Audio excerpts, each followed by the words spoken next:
যে কোনো ইস্যুতে সরকারের তৎপরতা খুবই মন্থর ও ধীর গতির। সরকারকে মনে রাখতে হবে তারা গণ অভ্যুত্থানের সরকার। ছাত্র জনতার অভ্যুত্থানের আকাঙ্ক্ষাকে যদি তারা ধারণ করতে না হবে, তা হবে দেশের জন্য সবচেয়ে ক্ষতিকর। মন্দির মাজার যারা ভাঙছে তাদের বিরুদ্ধে এখনো আমরা কেন আইন শৃঙ্খলা বাহিনী ব্যবস্থা নিচ্ছে না, এই প্রশ্ন আমরা সরকারের কাছে রাখছি। আমরা আশা করি সরকার অতি দ্রুত এসব রুখে দিতে ব্যবস্থা গ্রহণ করবে। তা না করতে পারলে সরকার এবং দেশ উভয়ই ক্ষতির কারণ হবে। একই সঙ্গে যারা এসব কাজে জড়িত তাদের উদ্দেশ্যে আমরা বলতে চাই, যারা এই কাজগুলো করছেন তারা দেশ ও গণ অভ্যুত্থানের শত্রু। ফ্যাসিবাদের বিভিন্ন দেশি বিদেশি মিত্র শক্তি এই মুহূর্তে গণ অভ্যুত্থানকে ভিন্ন কাজে প্রবাহিত করার চেষ্টা করছে। এসব ঘটনা তাদের কাজে রসদ যোগাচ্ছে। আমাদের মনে রাখতে হবে যারা এসব ঘটাচ্ছে তারা বাংলাদেশের বিপক্ষে দাঁড়াচ্ছে। আমরা সরকারের কাছে দাবি জানাচ্ছি এসব ঘটনার পিছনে কাদের উস্কানি আছে তা খতিয়ে দেখা। বাংলাদেশের জনগণের কাছে আমাদের আহ্বান, গণ অভ্যুত্থান রক্ষার দায়িত্ব আপনাদের।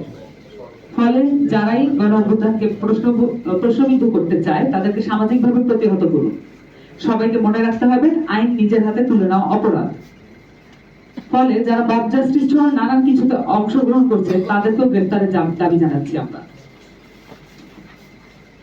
আমাদের মনে রাখতে হবে বিভিন্ন রাজনৈতিক, প্রশাসনিক, সামাজিক, সাংস্কৃতিক সংগঠনের ব্যানারে ফ্যাসিবাদী শক্তি পুনর্বাসন প্রক্রিয়া চলছে। এই ব্যাপারে আমরা সজাগ আছি। একই সাথে এই বিষয়ে জনগণকে সজাগ থাকার আহ্বান জানাচ্ছি। সাংবাদিক বন্ধুগণ, জাতীয় নাগরিক কমিটি তরুণদের নেতৃত্বে তৈরি হওয়া একটি প্ল্যাটফর্ম। আমরা আমাদের সামনের দিনে বাংলাদেশকে গড়ে তোলার জন্য তরুণ সহ সকল নাগরিককে এই প্ল্যাটফর্মে একত্রিত করতে চাই। রাষ্ট্র পুনর্গঠনে জনগণকে আমরা সম্পৃক্ত করতে চাই। মানুষের মধ্যে যে গণতান্ত্রিক সমাজ গঠনের আকাঙ্ক্ষা তৈরি হয়েছে তাকে বাস্তবতায় পরিণত করতে চাই আমরা। এরই মধ্যে সংস্কারের লক্ষ্যে 6টি কমিশন গঠন করেছে সরকার।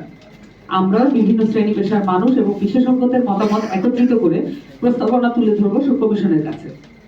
আমরা চাই কমিশনগুলো তাদের কাজের সময় আন্দোলনরত সকল শক্তিকে সাথে নিয়ে কাজ করবে, যেন ঐক্যমতের মধ্য দিয়ে এসব সংস্কার পরিকল্পনা তৈরি হয়।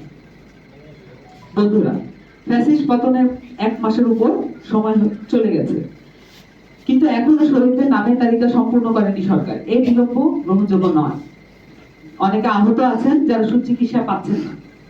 প্রত্যেক দিনই বিভিন্ন পত্রপত্রিকায় এ সংক্রান্ত খবর আসছে। সরকার অবিলম্বে এই বিষয়ে পদক্ষেপ গ্রহণ করবে, এই বিষয়ে আমরা আহ্বান জানাচ্ছি। সকল শহীদ ও আহতদের নামের তালিকা দ্রুততম সময়ের মধ্যে প্রকাশ করতে হবে। আহতদের জন্য সুচিকিৎসার বন্দোবস্ত করা সরকারের দায়িত্ব, সরকারকে তা নিশ্চিত করতে হবে। আমাদের আগের প্রেস রিলিজে ঘোষিত হয়েছে 8 দফা, আমাদের 8টি কার্যপরিধি। আমি আর সেটা নতুন করে পড়লাম না। আমার নাম সামান্তা শারমিন, আমি মুখপাত্র জাতীয় নাগরিক কমিটি। এই মুহূর্তে আপনাদের সামনে বক্তব্য এবং আপনাদের প্রশ্নের উত্তরের আগে কিছু কথা বলবেন নাসির আব্দুল্লাহ, আহ্বায়ক জাতীয় নাগরিক কমিটি।